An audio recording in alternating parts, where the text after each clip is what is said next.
import a photograph this time. Under File, go to Import, Import Image File again, and then let's go find the file that we want to use from File. Now, one of the most popular things that people like to do, especially with the import image, is to import photographs. Oftentimes, loved ones, kids, grandkids, spouses, other family members, whatever it happens to be.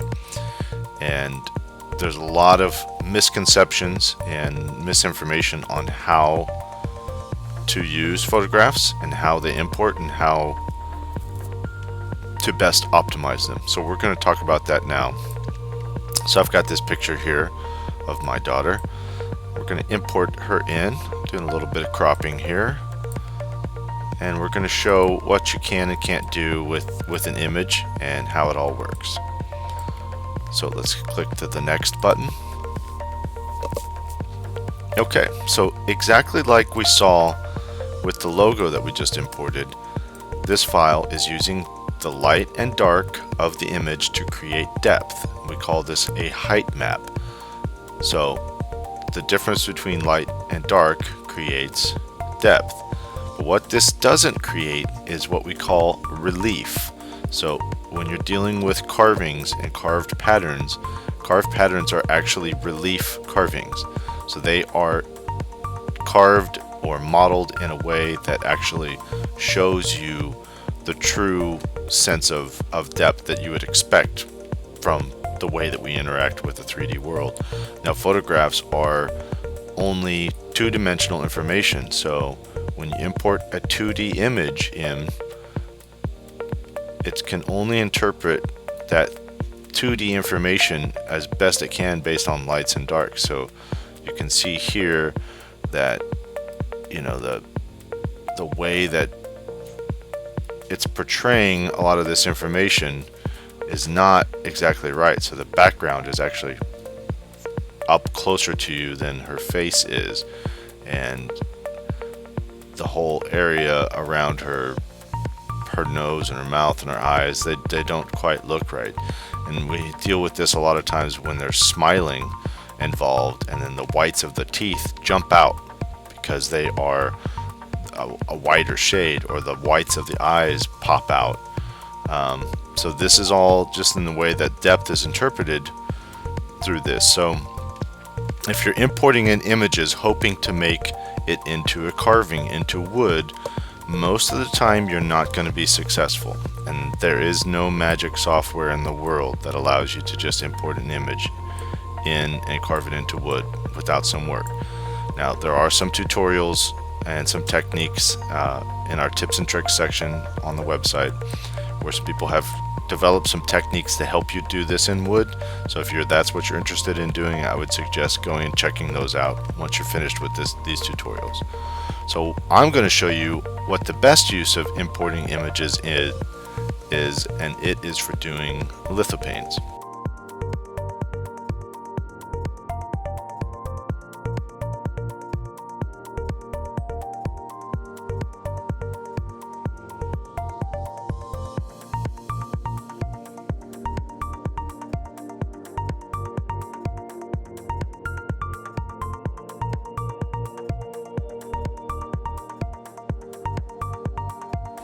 So let's go ahead, and we don't need to adjust any of this.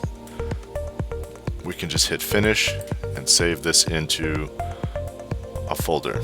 So we can create a new folder called pictures, or whatever you want to call it. And I'll name this one Rose. Okay. So let's start by creating a new project, and we're going to make this 8 by 10. So it could actually fit into an 8 by 10 picture frame, and we actually sell 8 by 10 blanks on the CarveWright website, so it's just a good photo size that we can deal with, and it drops right into most picture frames. So this is an important part here, the thickness at 1/4 inch. To do these lithophanes, they are a 1/4 inch thick material. So we're actually going to tell the software here what the thickness of our material is. And then let's click OK. And let's click proceed, because it's telling me here just the minimum sizes of the board pieces that I have to put into the machine. And so I cannot be less than a 1/2 inch thick. So the fact that I put it in as a 1/4 inch, it's telling me that this is going to need to be put onto a larger board, something underneath it, a carrier board. And we'll talk about jigs here in another tutorial.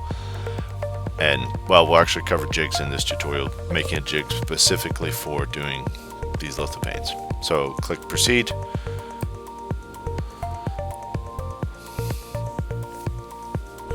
Okay, and then the board shows up here, and it's thinner than the other ones we've been working with, as you can see.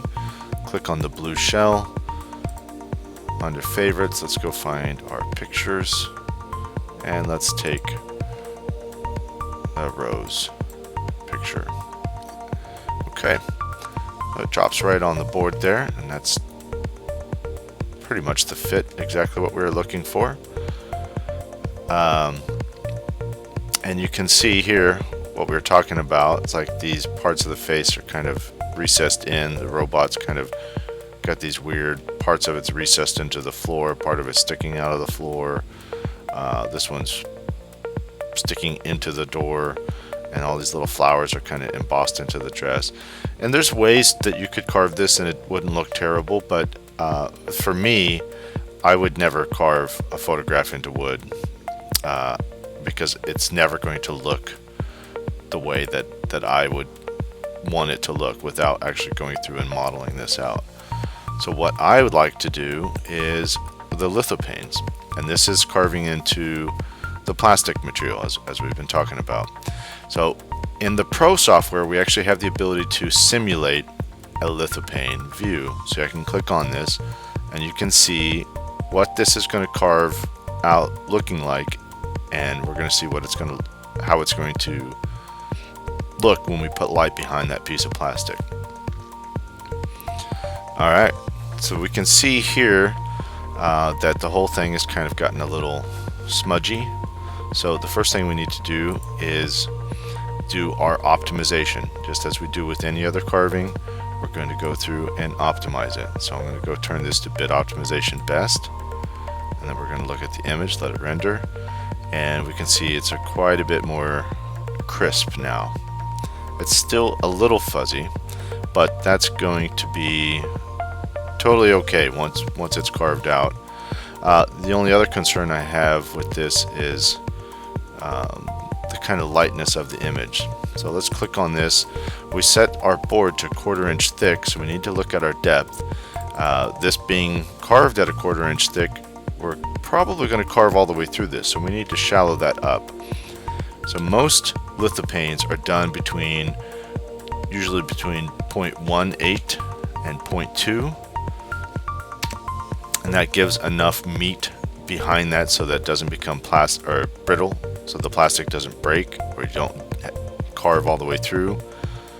And then in some cases, like this particular carving, where you still have very faint contrast, you can use the height as kind of a contrast tool. I can raise this all the way up to 999 and then really pop out that contrast, and that's just going to increase the height part, the high parts of the carving, so that less light comes through there and we get more contrast, and it creates this really nice black and white image.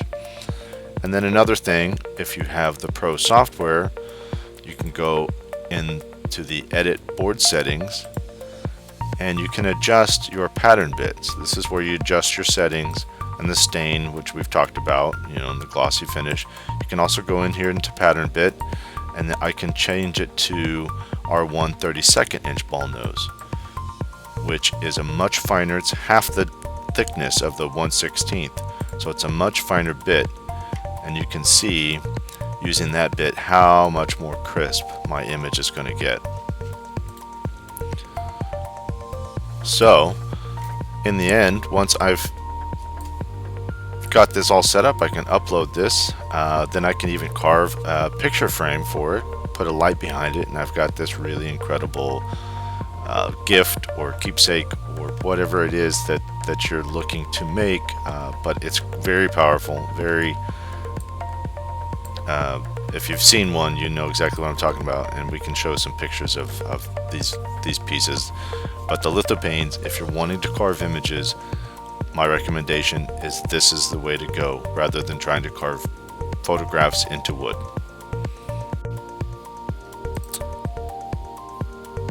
To upload your lithophane, go to File, Upload. It's going to access the memory card. Okay, this has given me a warning that my flash card is just about full, so that's fine. I can click OK. It's also asking if I want to update to the latest version of firmware. So it will do this anytime you've downloaded a new version of the software and it's got a new piece of firmware and it hasn't been updated to the card yet. It'll give you these questions and it's just asking for you to update it. There's no reason to never say no unless you're in a hurry, but it doesn't take very long. Okay, so we've got too much on this card already, so I can actually go through and select everything that's on here, or select just the individual pieces I want to remove, and then click delete, and then that will remove those items from my memory card, giving me more space for the new project that I am uploading. Okay, once those are removed, I can name my project and then select the quality setting that you're going to use. Now on lithos, you can get away with a lot because it's being carved into plastic. So with the lack of wood grain, you get a much higher resolution, cleaner carving just by default. So you can get away with doing things on normal, even draft. But if you want a really, really fine, detailed image, you still probably want to do a litho on best. Some people do them on optimal. That's a lot of time that I don't think is necessary for this particular project. So you can do it on best or normal if you're in more of a hurry, and you're going to still get good results. So let's go ahead and click best. An hour and a half for an 8x10 carving that's rather deep. Click upload and then upload your jig and take it to the machine and you're ready to carve. Always remember to save your files.